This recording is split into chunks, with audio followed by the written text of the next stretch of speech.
Good morning. Hello বন্ধুরা, কেমন আছো সকলে? আমি Nupur. Welcome everybody to my YouTube channel nature at the very core of science. আমি চলে এসেছি কোথায় পাবো তারে পরবর্তী অংশের জন্য। আগের অংশে আমরা দেখেছিলাম যে ইছামতির কামড় ভরা দরিয়া বেয়ে নৌকা চলেছে। ঝিনি যেমন খুবই ভয় পেয়েছে, তার সঙ্গে তার বাবা মা সকলেই ভয় পেয়েছে। অবশ্য গাজী মাঝে মাঝে বড়া ভয়ও দিয়ে যাচ্ছে যে এতে চিন্তার কোনো কারণ নেই, ওরা তো আর নৌকার ওপর ঝাঁপিয়ে এসে মানুষকে আক্রমণ করবে না, কিন্তু সাবধানে থাকতে হবে। দেখি কথাবার্তা কোন বায়ে বেয়ে চলে। সঙ্গে থাকুন, আপনাদের কমেন্টস পেলে ভালো লাগবে। কাজের কথা জিজ্ঞেস করি, সেরকম দুর্ঘটনা ঘটে নাকি? গাজী বলে, তা বাবু, জানিয়া আপনার ঘর করা, তা একেবারে রেয়াত না দিলি কি চলে? এই তো সেদিনের কথা বলছি, ডাঙায় কাজ সেরে জলের জন্য গেলে তুমি গাঙে, তোমার জন্মকম্ম এখানে সব তোমার জানা। অয় বলে কে, এজলাসের ফারমান এসেছিলেন, যেই গিয়া হাঁটুভর জলে নেমে বসা অমনি জরিমানা, হাঁটুর কাছ থেকে কুটুস করে একখানি পা। কুটুস করে একখানি পা? বাহ গাজী, এজলাস ফারমানা জরিমানা বলে টুকুস টুকুস দিচ্ছে বেশ। ওদিকে গলা বন্ধ কোটের রুদ্ধ উত্তেজিত গলা, নেক্সট। তারপর আর কি, হাঁকে ডাকে লোকজন গিয়া তুলে নিয়ে এলো, পাঠিয়ে দিয়া হলো বসিরহাটের হাসপাতালে। ততক্ষণে পচন ধরেছে, ওই এক ব্যাজ, বিষ বড় খারাপ, দেখতে দেখতে পচে আর। গলাবন্ধ কোট থমকে ওঠেন, আরে দুত্তরি পচাপচি, লোকটা বাঁচল কিনা বলবে তো। গাজীকে চেনা ভার, তখনও দাড়ির ভাঁজে ফাটা মুখে মিটি মিটি হেসে বলে, সে জব তো আগেই দিলাম বাবু, বললাম না জরিমানা, নইলে তো ইস্তেমাল হতো, ফাঁসির হুকুম হয় নাই, তয় উড়ুতে কাজখান অব্দি বাদ দিতে হয়েছিল। প্রৌঢ়ার গলা, কি সর্বনাশ! প্রৌঢ় চোখ ঘুরিয়ে তাল দেন, অফকোর্স। ঝিনি না অলকা যার নাম, সে বুঝি সাজ পোশাক ভুলে যায়, ভয়ে আর বিরক্তিতে ঠোঁট উল্টে বলে, কি বিচ্ছিরি জায়গা, আগে জানলে কে আসতো। গাজী আবার অভয় দেয়, ডরাবেন না দিদি, ও সবই নসিব, এই যে এত লোক আছে কেউ যায় না, তুমি কেন গেলে? তোমার অজানা তো কিছু না। এই ধরেন না, আপনাদের কলকাতায় দেখেছি এই পেকাণ্ড গাড়ি, মানুষ গুড়িয়ে দিয়ে দৌড়, সে রাস্তাও তো কামটের গাং দেখি। গলাবন্ধ ধমক দিলেন, আরে তুমি থামো, কোথায় কামটের নদী আর কোথায় কলকাতা, সেখানে লোকে গাড়ি চাপা পড়ে অসাবধানে। গাজী হেসে সাক্ষী মানে স্বয়ং প্রৌঢ়াকে, অয় শোনেন বাবুর কথা, আমি তো সেই কথাখানিই বলছি। বেহুশিয়ার হয়েছ কি গেছো? না, কি বলেন মা? হ্যাঁ, আবার দেখেন গিয়া, যে গাড়ির তলে মানুষ সেই গাড়ি চালায় মানুষে। এখানে দেখেন গিয়া, রোজ একটা দুটা কামট জেলের জালে ধরা পড়তিছে আর মুগুরের মার খেয়ে মরতিছে। প্রৌঢ়া, ধরা পড়ে? অলকা, দেখতে কেমন? গাজী দিদির কথারই জবাব দেয়, সে আর বলতি হচ্ছে না দিদি, একেবারে সোরের মতন, দাঁত যদি দেখেন তো ভিড়মি, ছুতরের করাতকে বলে ওদিক থাক, ওই রকম দু পাটি। অলকা নামনি গালের চুল সরাতে ভুলে যায়, জিজ্ঞেস করে, কত বড় হয়? কুমিরের মতন অতটা বড় হয় না, একটু ছোট, ওর গায়ে ঢাকা নাই। দিদির মুখের অবস্থা দেখে গাজীর বুঝি আবার হাসি ফোটে। কামটের দুঃস্বপ্নে দিদির ঠোঁটের রঙে আর তেমন ঝলক লাগে না। গাজী বলে, কোনো ডর নাই দিদি, মনের সুখে যান। গলাবন্ধ কোট প্রায় কাঁচকলা দেখান, বলেন, না, বলা ভালো খেকোন, মনের সুখ আর রাখলে কোথায় বাবা?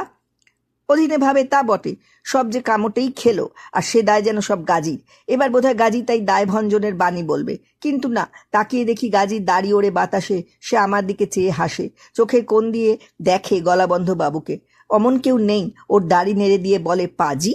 মুর্শেদের নামে বেশ মজাই আছে, কিন্তু এই চোখের মজা সাক্ষী একমাত্র আমি কিনা তা বোঝবার জন্য চোখ ফেরাতেই হয়। না, অন্য সাক্ষীরা তখন নিজেদের মধ্যে ব্যস্ত। এই অঞ্চল যে একদা সুন্দরবনের মধ্যেই ছিল, প্রৌঢ়া মা মেয়েকে তাই বোঝাচ্ছেন।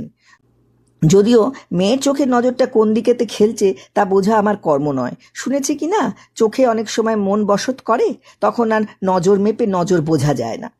এদিকে গাজী গলা যতই নিচু করুক, তার মুখটা আমার শ্রবণ থেকে দূরে নয়। শুনি সে গুনগুনায়, অসুখ যেখানে সুখ সেখানে, খ্যাপা খুঁজে দেখ না মনে মনে। বাইরে ফিরে তাকাই, যে গাং নিয়ে এত কথা সেই গাঙের জল দেখি, আকাশের নীলের ঝলক রৌদ্রে চলকায়, যেন গলানো রূপায় নীলায় খেলে যায়। এত ছলক বলক কিসের? ছলক বলক ভাঁটার। উজানি গাং কখনো সাগরের ডাক শুনেছে? যেন মায়ের কাছ থেকে মেয়ে ছুট দিয়েছিল, ডাক শুনে ঢোলে দৌড় দিয়েছে। ছলক বলক তাই, যাই যাই, জোয়ারে পাবে নীরবতা, পাবে আসমান ছায়া আশি। এই নদী দেখে কে বলবে তার জল নোনা, তলায় অভর পেটের ক্ষুধা হাঁ করে আছে? মানুষ দেখে যখন সুকুমনের হদিশ পাও না, জল দেখে পাবে কেমন করে? ঘর করো কুলে থাকো, জানবে। এখন গ্রামের খোঁজ নেই, গ্রামগুলো সব কোথায় গিয়েছে, দিগন্তে তার কোনো ঠিকানা দেখা যায় না। ভেরির বাঁধের শেষ নেই, দুপার ধরে সে দাঁড়িয়ে আছে। হুঁশিয়ার নোনাগাং, এইখানে আমাদের সোনা মোহরের সিন্দুক। যা করো বাঁধের সীমায়, এদিকে নজর দিও না। বাঁধের গায়ে মাঝে মধ্যে গাছ চোখে পড়ে, অধিকাংশই গেমো, ঝাড়ালো, খাটো খাটো। আর এক ধরনের গাছ, তার নাম জানা নেই, ইচ্ছে করে বলি কৃষ্ণচূড়া। সায় পাওয়া যায় না। কৃষ্ণচূড়া যেমন ছড়ায় তেমনি উঁচুতে ওঠে, আর এ যেন কেবলই ছড়ায় আর ছড়ায়। ক্রমে ক্রমে পাখির ঝাঁকের মেলা লাগবেই। নদী যায় ভাটায়, চর জাগে জগতে। নোনা পলিতে অনেক খাবার ছড়ানো, ঠোঁট ঠুকে তুলে নেওয়া। দিনান্তে তো 2 দফে খাওয়া, 2 ভাঁটিতে যা পাওয়া যায়। গাংশালিকেরা 2-এ 4-এ চলে না, ঝাঁকের ভিড়ে তারা অগণ্য। তার উপর পলির রোদে ছায়া পড়ে দেখায় যেন অজস্র। ফাঁকায় ফাঁকায় আছেন ধার্মিক, কালো আর সাদা, বক ধার্মিক। নজর একটু বড়োর দিকে। বাঁধের ওপারে মানুষের আহার, চড়ায় পাখির ভোজ। জলে যে ফেরে হয়তো সে হিংস্র, জীব নিয়মের বাইরে নয়। গাজীর বলা কলকাতার পথের কথাটাও ভুলতে পারি না। তবু সব মিলিয়ে এই দিকহারা দিগন্তে কে উদাসী বিরাজে। মন বলে চলো যাই এক অচিন স্বপ্নের খোঁজে। তখন শুনি মোটর বাসের ভেপুর মতো প্রায় কানের কাছেই প্যাঁক প্যাঁক বাজে। তারপরেই ঢিং ঢিং ঘণ্টা। অমনি ছাদের চোঙায় ভট ভট শব্দ মন্থর হয়ে যায়। ভুলে যাই আমার কাঠের দেয়ালের আর এক পাশেই সারেং বসে আছে। তাকিয়ে দেখি সামনেই বাঁধ। নদী কখন মোড় ফিরেছে খেয়াল ছিল না। দেখছি মাছ দড়িয়া ছাড়িয়ে কখন বাঁধ আবার হাতের কাছে। কি যেন কয়েকটা নাম না জানা গাছ মাঝের বুকে। দূরে একটা কালচে রেখায় গ্রাম দেখা যায়। গ্রামের যিনি মাথা, সেই স্বয়ং ব্রাহ্মণ বৃক্ষ নারকেল মাথা তুলে আছেন। গোটা 10-15 যাত্রীতে ঠেলাঠেলি লাগিয়েছে। এদিকে দেখো, এখনো লঞ্চ থামেইনি। খালাসির কাঠের সিঁড়ি নামেনি। টিকিট কাটার ঝামেলা নেই, সেসব লঞ্চে উঠেই হবে। বাঁধের ওপর তো কয়েকটা গাছ ছাড়া একখানি পাতার ঘরও দেখি না। এ কেমন ঘাট কে জানে। যাত্রীদের মধ্যে কর্তা, গিন্নি, সাহেব, বিবি, ছাওয়াল, পাওয়াল সব রকমই আছে। বোঁচকা বুচকির মধ্যে একজনের হাতে যেটি চোখে পড়ে সেটি একটি নধর ছাগল ছানা। বেচারি চোখে কি তরাস, গলায় কাতর ডাক। মাকে ছেড়ে হয়তো যেতে হচ্ছে, জন্মভূমিও বটে। কোথায় নিয়ে যায় কে জানে। সিঁড়ি পড়তে না পড়তেই যাত্রী পা দেয়। তবে এবার বাঁধের গায়ে নয়, জল নেমে গিয়েছে ভাঁটায়। সিঁড়ি গিয়ে লাগে চড়ায়, সবাই নেমে এসে ওঠে। উঠুক, কিন্তু যেভাবে সব হাঁটুভর পাক ঠেলে উঠছে, পিছলে না পড়ে। অনেকেরই টলমল ভাব। তার থেকে বেশি ভয় লাগে কলা বউটি দেখে। তবে উনি বউ কি বিবি কে জানে। লম্বায় 1 হাত 3 বহরে বড় দেখি। লাল পাড়, বাসন্তী রঙের জমিনে বেজায় লাল ফুলের ঝলক। তা বলে মুখ দেখতে পাবে সে আশায় নিমাই। শাড়ির মধ্যে কোথায় যে আছেন তা খুঁজে পেতে হচ্ছে না। তা বেশ তো, হায়া বজায় থাক। কেউ কি একটু হাতটা ধরতে পারে না? পারতো যদি মা শাশুড়ি থাকতো। স্বামীতে হাত ধরলে আর হায়া কোথায় থাকে? তিনি তো বোধহয় ইতিমধ্যেই লঞ্চে উঠেও পড়েছেন। আহা, কি অশুভ ভাবনা দেখো। বউটি কাঠের সিঁড়ি থেকে হাঁটা দিল একেবারে ডাইনে বেঁকে। গেল গেল শব্দ ওঠার আগেই বউ নিচে। একে বলে দক্ষিণের পলি পাক, একেবারে কোমর অবধি নিচে। অমনি ঘোমটা ফাঁক। এবার দেখো, ভোট জড়ানো 8-10 বছরের মেয়েটি, শ্যামা শ্যামা তেলতেলে মুখখানিতে দুলের নৌলোকে সাজে, কপালে সিথে ডগডগে সিঁদুর। চিলের মতো এক চিৎকার, বাবা গো! বউয়ের কান্না লোকের গেল গেল, তার মধ্যেই একজন দেখা গেল এক লাফ। মদ্দর এদিক নেই ওদিক আছে। হাতের বোঁচকাটি তিনি ছাড়েননি। কালোর ওপরে গতরখানিও বেশ দশাসই, গোঁফের রেখামাত্র পড়েছে। ব্রণ কিংবা ডাঁশ মশার কারবার কে জানে। মুখখানি বাঁধের মতোই এবড়ো খেবড়ো। বোঝা গেল কলা বউ ওরই গিন্নি। টান দিয়ে তুলে একেবারে শিবের বুকে সতী। কে যেন আবার হেঁকে বলে, বউ তো! ভেবেছিলাম রাগের জবাব আসবে, তাই কখনো হয়? ওই সংসার খাওয়া পাক ঠেলে উঠতে উঠতে মদ্য হাসি চাপতে পারে না। সলজ্জ হেসে জবাব দেয়, হ্যাঁ। তারপর শোনো হাসি। ছাদের খুপড়িতেও হাসি খিলখিলিয়ে উঠছে। মায়ে মেয়েতে গড়াগড়ি। কেবল কর্তার মুখ বিরস। ঘটনা দেখতে দেখতে বললেন, যাচ্ছে তাই, ননসেন্স। গাড়ি ততক্ষণে দাঁড়িয়ে পড়েছে। হাসতে হাসতে হাঁক দেয়, ভাগ্যি চোরাবালি নয়, তাহলে আর বউ পেতি হতো না হে। বেচারি ছাড়া কি বলবে। তখন হাত ধরেনি, এখন কাঁধে ফেলে তুলেছে। নিজের গায়ে অমন পাট ভাঙা নীল রঙের জামাটি কাদায় মাখামাখি। বধূটির মাথায় আবার খোঁপা, মুখখানি স্বামীর ঘাড়ে গোঁজা। লজ্জা করে না বুঝি? হতে পারে 8-10 বছর বয়স। বউ তো, কর্তাগিন্নি উঠতে না উঠতেই সারেঙের ঘরে টিং টিং, অমনি যন্ত্রের গর্জন জোরে বেজে ওঠে। লঞ্চ মোড় ঘুরে যায়, খালাসি সেই অবস্থায় সিঁড়ি টেনে তোলে, দিগন্ত আবার খুলে যায়। মাঝ নদীতে এসে মনে হয় একটু আগের সমস্ত ঘটনা যেন বহুদিন গত। এ যাত্রা নিরবধি কালের। কিন্তু ওদিকে মায়ে ঝিয়ের হাসাহাসি থামেনি। বাইরের দিকে মুখ করে তাদের কথা চলেছে। কেবল মাঝে মাঝে কাজল কালো চোখের কোণে খুপড়িটাকে এক নজরের তদন্ত। কেন সে কথা পুছ করো না। জীবন মনের কি একটা ধর্ম নেই?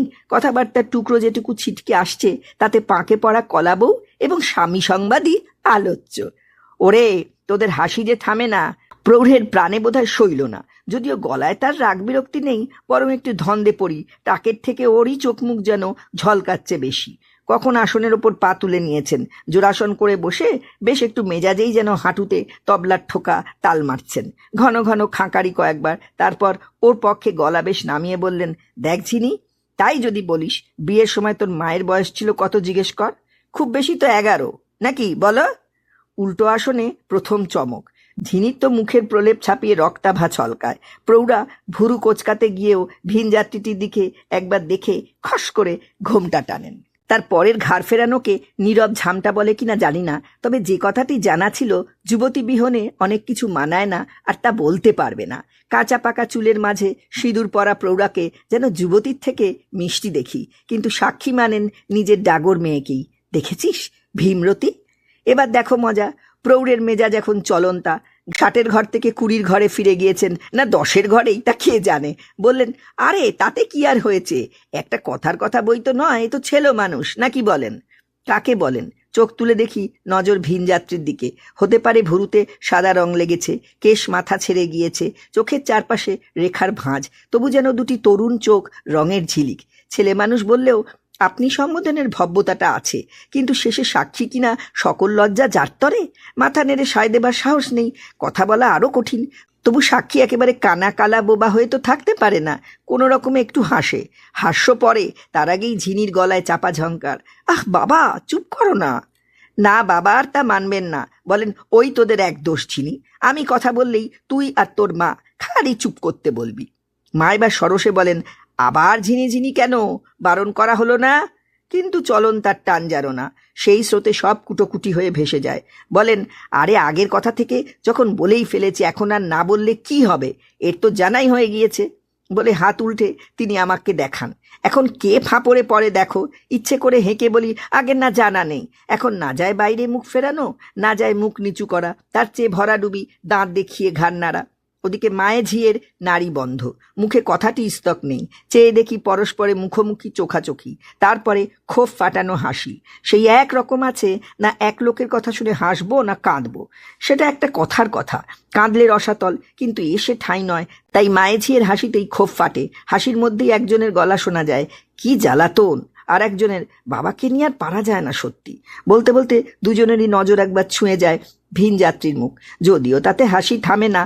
এ মা মেয়ে নাকি দুই সখী? ধূসরে আর কালো কেশে, মুখের রেখায় আর নিভাজ ললিত মুখ দেখে মন বিচারে যেও না। মন বুঝের ছন্দ আছে বলে মনে মনে পুচ করো গিয়ে প্রকৃতিকে। মায়ের কাছে ছাড়া কি মেয়ে হতে শেখা যায়? ছেলেরা যে সবাই ছেলে, বাবাও তো এক ছেলে, অবুঝ ছেলে। আর মেয়েতে মেয়েতে মা মায়ে। প্রকৃতি রহস্যের জানাজানি এই দুজনে। ভাবের দরিয়ায় খেল যদি ঠিক থাকে, তবে মা মেয়েতেও সখী। কিন্তু ভিনযাত্রীর মুর্দাহাল, ভিতরে কলকলায়, বাইরে আসতে পায় না। সহবত নেই না কি? হতে পারো তুমি এক সাক্ষী, তা বলে মহিলারা হাসলেও তুমি কি হাসবে?